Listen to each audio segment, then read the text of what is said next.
तो अस्सलाम वालेकुम, कैसे हैं आप सब। उम्मीद करते हैं कि आप सब खैरियत से होंगे। तो आज हम शुरू करने जा रहे हैं अपना नया chapter chemistry class 9 syntax book board, जिसका नाम है पीरियोडिक टेबल एंड पीरियोडिसिटी। तो इस चैप्टर में हम पीरियोडिक टेबल के बारे में जानेंगे। अगर आपने पीरियोडिक टेबल का नाम पहली बार सुना है तो आप दिए गए पिक्चर देख सकते हैं। ठीक है, इसे हम कहते हैं पीरियोडिक टेबल। ठीक है, ये पीरियोडिक टेबल क्या है, इसमें तमाम जो एलिमेंट्स हमारे जो दुनिया में पाए जाते हैं, तमाम एलिमेंट्स की क्या की गई है, इसमें दर्जाबंदी की गई है। इसको इस तरीके से अरेंज किया गया है ताकि हम इसकी जो स्टडी है बड़ी आसानी से कर सकें। इसकी स्टडी करने में कोई पेचीदगी का सामना हमें ना करना पड़े। ठीक है, अगर एलिमेंट इस तरीके से बिखरे हुए हों तो हमें बड़ी पेचीदगी का सामना करना पड़ेगा। ठीक है ना, यानी घर में कोई सामान है, उसको रखने की कोई ख़ास जगह नहीं है, बस जहाँ दिल करा वहाँ रख दिया, तो हमें उसे ढूंढने में बड़ा मसला होगा, उसको ढूंढने में, उसको इस्तेमाल में लाने में। तो इसी तरीके अगर जो एलिमेंट्स हमारे पास मौजूद है उसको अगर तरतीब वार से ना रखा जाए, उसको प्रॉपर ठीक तरीके से, तो हमें बड़े मसाइल होंगे स्टडी करते वक्त। तो पीरियोडिक टेबल जो है ये आप देख रहे हैं, ये इस तरीके से आसानी से नहीं बन गया कि एक चुटकी बजाई और पीरियोडिक टेबल बन गया। तो ऐसा नहीं हुआ, इसकी भी एक बहुत लंबी कहानी है। लेकिन आपकी किताब में कोई इतनी लंबी स्टोरी को, हिस्ट्री को इतना डिस्कस नहीं किया गया है। तो थोड़ा बहुत हिस्ट्री को देखेंगे, उसके बाद डायरेक्ट हम पीरियोडिक टेबल की तरफ अपने बढ़ेंगे। ठीक है, तो हिस्ट्री को ज़्यादा डिस्कस नहीं किया गया। इंट्रोडक्शन में थोड़ा बहुत हिस्ट्री दी गई, थोड़ी बहुत, बस ज़्यादा नहीं। खैर, उसे पढ़ के भी कोई इतना फ़ायदा नहीं, लेकिन थोड़ा बहुत नो हाउ होना चाहिए कि सिलसिला किस तरीके से शुरू हुआ। तो उसी सिलसिले का जो पहला टॉपिक है हमारे पास वो है डॉबरिनर क्लासिफिकेशन। ठीक है, जो कि इंट्रोडक्शन के अंदर मौजूद है। डॉबरिनर क्लासिफिकेशन है, उसके अंदर आप अगर देखेंगे तो उसमें डॉबरिनर आपको मिलेंगे। ठीक है, डॉबरिनर्स, और दूसरा जो आपको मिलेंगे न्यूलैंड्स मिलेंगे। चंद लाइनों में बातें बताई गई हैं। न्यूलैंड्स मिलेंगे और मेंडलीफ। ठीक है, कौन, मेंडलीफ, और इसके बाद लोथर मेयर। ठीक है, लोथर मेयर, स्पेलिंग में मिस्टेक हो सकती है, लोथर मेयर। ये चार साइंसदान हैं जिन्होंने अपने अपने क्लासिफिकेशन यानी अपनी अपनी एक एलिमेंट्स की टेबल को पब्लिश किया। ठीक है ना, और सबका एक बुनियादी किरदार एक सीढ़ी ब सीढ़ी, यानी सबकी जो कंट्रीब्यूशन है उसने एक बड़ा किरदार अदा किया मॉडर्न पीरियोडिक टेबल बनाने में। कौन सी टेबल? Modern periodic table. ये है मॉडर्न पीरियोडिक टेबल। ठीक है, लेकिन इन्होंने अपनी अपनी टेबल्स बनाई उस वक्त के हिसाब से, मौजूदा रिसोर्सेज के हिसाब से, जो अवेलेबल था, जो मालूमात थी। नए नए साइंसदान आते गए, सब अपने अपने कंट्रीब्यूशन देते गए, और फिर एक जाके फाइनलाइज एक बात समझ में आई, तो एक जाके मॉडर्न पीरियोडिक टेबल बनाई गई जो कि फाइनल है अब। ठीक है ना, तो लेकिन अभी हम सबसे पहले पढ़ेंगे डॉबरिनर के बारे में पढ़ेंगे। आपको पढ़ाया किताब में डॉबरिनर और न्यूलैंड्स के बारे में। मेंडलिफ के बारे में कोई डिस्कशन नहीं है और लूथर मेयर्स के बारे में कोई डिस्कशन ख़ास नहीं है। तो डॉबरिनर्स और न्यूलैंड्स के बारे में थोड़ा थोड़ा हम इंट्रो देख लेंगे, लेकिन मेरा नहीं ख्याल कि ऐसे सवाल पेपर में आएगा। शायद ऐसा लगता है कि उसको इंट्रोडक्शन में जानबूझ के रखा गया। ठीक है, तो सबसे ज़्यादा फोकस हमारा होगा मॉडर्न पीरियोडिक टेबल में, थोड़ा बहुत इंट्रोडक्शन के बाद। तो आए ज़रा देखते हैं डॉबरिनर क्लासिफिकेशन। तो डॉबरिनर क्लासिफिकेशन क्या है भाई? साइंसदान का नाम है डॉबरिनर, किसी न किसी मुल्क से होंगे, शायद जर्मन केमिस्ट है। तो आए जर्मन, ये डॉबरिनर ने किस तरीके से एलिमेंट को क्लासीफाई किया, किस तरीके से उसकी दर्जाबंदी की, किस तरीके से दर्जे बनाए। तो आए देखते हैं। तो डॉबरिनर ने क्या किया? Dobriner propose classification of trades. Trades का मतलब होता है 3। ठीक है, तो उन्होंने क्लासिफिकेशन की ट्रेड्स की, यानी 3 एलिमेंट्स की। ठीक है ना, 3 एलिमेंट्स की क्या की? दर्जाबंदी की। 3 एलिमेंट्स का ग्रुप बनाया। 3 एलिमेंट्स का क्या बनाया? ग्रुप। 3 एलिमेंट्स को मिलाकर एक ग्रुप बनाया, और ऐसे कई ग्रुप बनाए। तो in which several groups of this element classified. तो इसी तरीके से सेवरल ग्रुप बनाए गए, कई ग्रुप बनाए गए। ठीक है, और उनकी दर्जाबंदी की गई on the basis of atomic masses. ठीक है, उनको किस बेस पर ग्रुप बनाया गया? एटॉमिक मासेस पर उनके जो है ग्रुप को बनाया गया। ठीक है, तो in this triad central atom had atomic मास। खैर, यहाँ तक कोई नॉर्मल बात थी, कोई ख़ास बात नहीं थी। वही ग्रुप बनाया गया, यानी कि 3 एलिमेंट्स को मिलाकर एक ग्रुप बनाया गया जिसको ट्रेड्स भी कहा जाता है। ठीक है, एमसीक्यू यहाँ से पूछा जा सकता है, ट्रेड्स किसको कहते हैं? 3 एलिमेंट्स के ग्रुप को ट्रेड्स कहते हैं अकॉर्डिंग टू डॉबरिनर क्लासिफिकेशन। ठीक है, तो ये है डॉबरिनर की क्लासिफिकेशन। डॉबरिनर की टेबल है जो डॉबरिनर क्लासिफिकेशन की टोटल 9 एलिमेंट्स पर बेस करती है। ठीक है, इसमें क्या किया भाई? इसने एलिमेंट्स को इस तरीके से इसका एक ट्रेड बनाया लिथियम, सोडियम, पोटाशियम का। अगला जो ट्रेड बना है क्लोरीन, ब्रोमीन, आयोडीन का। तीसरा जो ट्रेड बना है कैल्शियम, स्ट्रोंशियम और बेरियम का बना है। ठीक है, कहते क्या है, इन this triad central atom, in this triad central atom, ये सेंट्रल एटम, इस ट्रेड का सेंट्रल एटम क्या है, सोडियम है। इस ट्रेड का सेंट्रल एटम कौन है, ब्रोमीन है। ठीक है, इस ट्रेड का सेंट्रल एटम कौन है, स्ट्रोंशियम है, जिसका एटॉमिक मास 87 है होता है। तो in this triad central element had atomic mass, central element had atomic mass. क्या होगा सेंट्रल एटम का एटॉमिक मास, ये कह रहा है कि average of the other two element.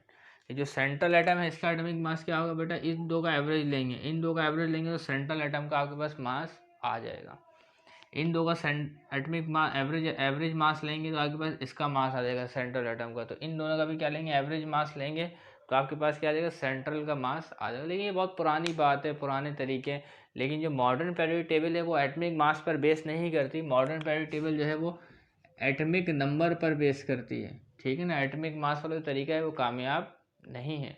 जो तरीका कामयाब है वो एटॉमिक नंबर वाला, तो modern periodic table atomic number के हिसाब से हम पढ़ेंगे। तो फिर वो तो पुराने ज़माने के लिहाज से जो अवेलेबल था उस हिसाब से ये दुरुस्त था, लेकिन आज के ज़माने में ये दुरुस्त नहीं है, तो इस वजह से हम इसे ज़्यादा पढ़ेंगे भी नहीं। ठीक है, उस टाइम इतने ही एलिमेंट्स हमारे पास मौजूद थे। वक्त के साथ और नए एलिमेंट दरियाफ्त होते गए तो ये पीरियोडिक टेबल क्या है, बेकार होने लगी। ये क्लासिफिकेशन क्या होने लगी, बेकार समझी जाने लगी।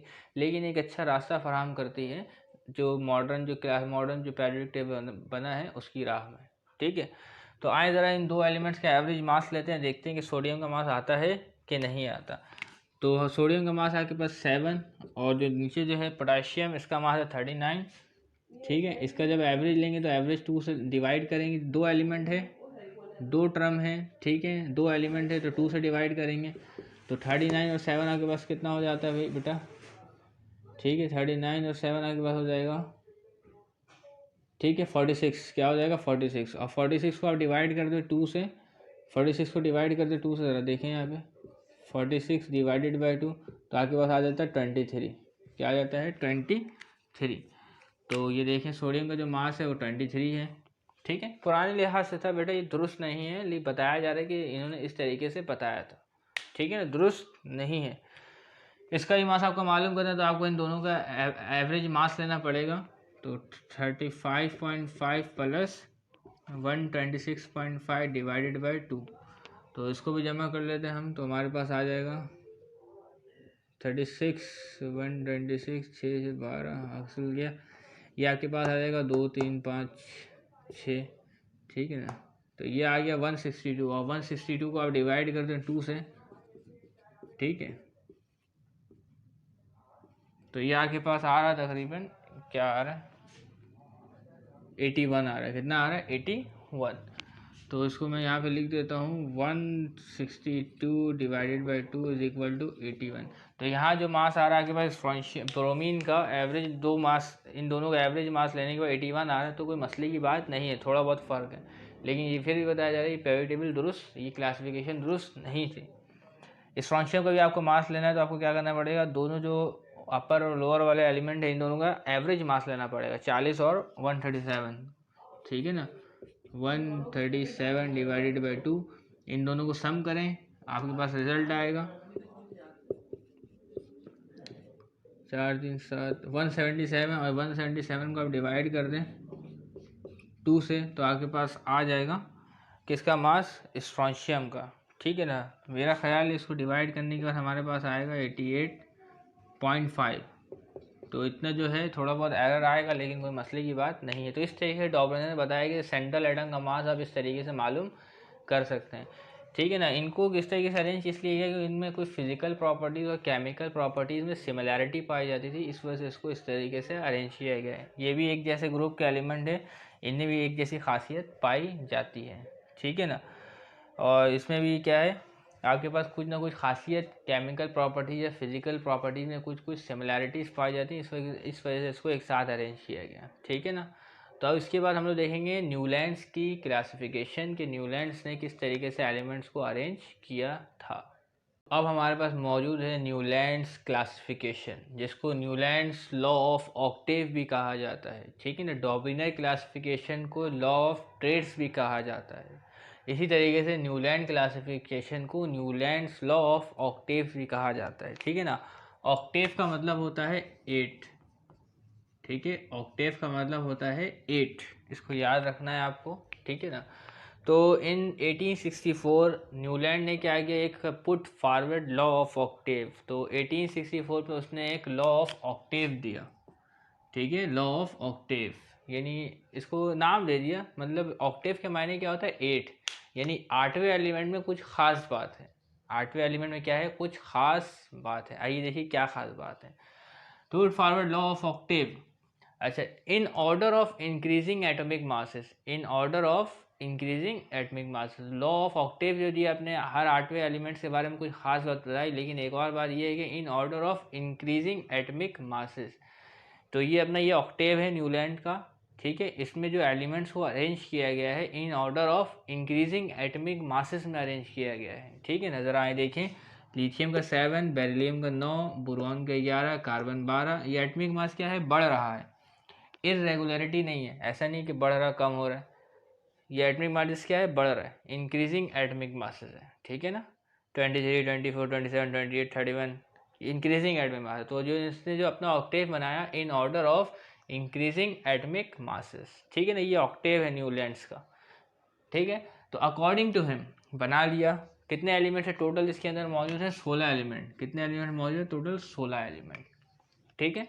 लेकिन आज जो मौजूद हमारे पास तकरीबन मेरे ख्याल से 114 एलिमेंट मौजूद। डिफरेंट किताबों में डिफरेंट लिखा होता है, कहीं पे 109 भी लिखा हुआ होता है। तो ठीक है, उससे कोई मसले की बात नहीं है। तो उस टाइम जो मौजूद था 1864 हमारे 16 एलिमेंट्स मौजूद थे। तो अकॉर्डिंग टू हिम, ठीक है, according to him 8 element, every 8 element, according to him 8 element, 8वां एलिमेंट, ठीक है ना। 8वां एलिमेंट क्या होता है, अगर ये पहला एलिमेंट है तो इसका 8वां एलिमेंट कौन सा होगा, ये होगा, ठीक है ना। बात समझ में आ रही। अगर लिथियम पहला एलिमेंट है तो इसका 8वां एलिमेंट सोडियम होगा। अगर बेरिलियम पहला एलिमेंट है तो इसका 8वां एलिमेंट मैग्नीशियम होगा। इसका नाम आपको पता है, lithium, beryllium, boron, carbon, nitrogen, oxygen, fluorine, sodium, magnesium, aluminium, silicon, phosphorus, sulphur, chlorine, potassium, calcium. नाम पता होना चाहिए आपको। तो according to him every 8 element, ठीक है, हर 8वां एलिमेंट, इसके मुताबिक 8वां एलिमेंट ये है, इसके मुताबिक 8वां एलिमेंट ये है, इसके मुताबिक 8वां एलिमेंट ये। अगर ये पहला एलिमेंट है तो ये 8वां एलिमेंट है, ये पहला एलिमेंट है तो ये 8वां एलिमेंट, ठीक है ना। बात समझ में आ रही, ठीक है। अगर ये 8वां एलिमेंट है तो ये पहला एलिमेंट है, अगर ये 8वां एलिमेंट है तो ये पहला एलिमेंट है, आगे एलिमेंट ख़त्म हो गया, ये याद रखिएगा। According to him every 8 element has similar property. हर 8वें एलिमेंट की प्रॉपर्टी क्या होगी, सिमिलर होगी, as first element in a group, ठीक है ना, as first element in a group. जैसे पहले एलिमेंट की जो प्रॉपर्टी होगी वही 8वें एलिमेंट की प्रॉपर्टी होगी, सिमिलर प्रॉपर्टी होगी, फिजिकल एंड केमिकल प्रॉपर्टीज़। यानी कि जो एक ग्रुप में है इनकी खासियत, इनकी जो खसूसियात है वो एक जैसी होगी, ठीक है। इनकी खसूसियात एक जैसी होगी, एक ही जैसे नेचर के होंगे, थोड़ा सा मामूली सा फ़र्क होगा। इनकी नेचर एक जैसी होगी, इनकी नेचर एक जैसी होगी, इनकी नेचर एक जैसी होगी, इनकी नेचर क्या होगी, एक जैसी होगी। तो according to him every 8 element has similar properties, ठीक है। जैसे सोडियम 8वां एलिमेंट है तो इसके साथ इसकी प्रॉपर्टी मैच करेगी। ये पोटाशियम 8वां एलिमेंट है तो इसके साथ इसकी प्रॉपर्टी मैच करेगी, इसके साथ भी करेगी, ये भी याद रखना है आपको, ठीक है ना। ये 8वां एलिमेंट है, इसके साथ इसकी प्रॉपर्टी मैच करेगी। मैग्नीशियम की बेरिलियम के साथ एक जैसा एलिमेंट है, यानी सिमिलर प्रॉपर्टीज़ है। इसकी प्रॉपर्टी इससे मैच करेगी और इससे भी करेगी, ठीक है, सिमिलर प्रॉपर्टीज़ होगी, सिमिलर।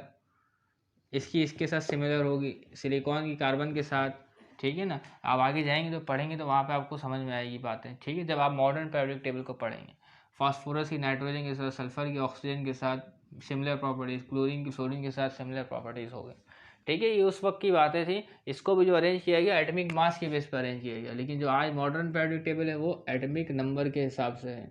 और ये वाली दुरुस्त है, एटॉमिक मास वाली पीरियोडिक टेबल कोई सी भी क्लासिफिकेशन दुरुस्त नहीं है। लेकिन उस वक्त मौजूदा वसाइल के मुताबिक ये सब चीज़ें बहुत बेहतर समझी जाती थी, ठीक है ना, उस वक्त के वसाइल के मुताबिक। तो ये पेरियोडिक टेबल फेल कर गई, क्यों कर गई? जैसे कि वक्त गुजरा तो नए एलिमेंट डिस्कवर हो गए। ठीक है, इसमें अगर आप देखेंगे हाइड्रोजन आपको नहीं मिलेगा, हाइड्रोजन एलिमेंट का आपने नाम सुना होगा, तो हाइड्रोजन कहीं आपको दिख रहा है? वक्त गुजरा, नए नए एलिमेंट और डिस्कवर हुए, तो ये फेल कर गया। ठीक है ना, ये क्या कर गया? फेल कर गया। लेकिन एक बुनियादी एक सीढ़ी अदा करके गया, सीढ़ी एक फराहम करके गया, एक रास्ता फराहम करके गया मॉडर्न पेरियोडिक टेबल की जानिब। ठीक है ना, यहाँ से हमें एक आइडिया मिला कि अगर एलिमेंट्स को ग्रुप में अरेंज किया जाए, सिमिलर एलिमेंट्स को, सिमिलर प्रॉपर्टीज रखते हैं, उसको ग्रुप में अरेंज किया जाए, तो हमें स्टडी करने में क्या होगी? आसानी होगी।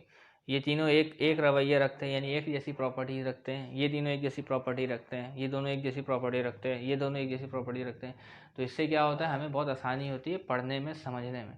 अगर ये बिल्कुल बिखरे हुए हों तो हमें बड़े मसले होंगे, बड़े मसाइल का सामना करना पड़े। लेकिन इसने भी एक अच्छा किरदार अदा किया मॉडर्न पेरियोडिक टेबल की जानिब।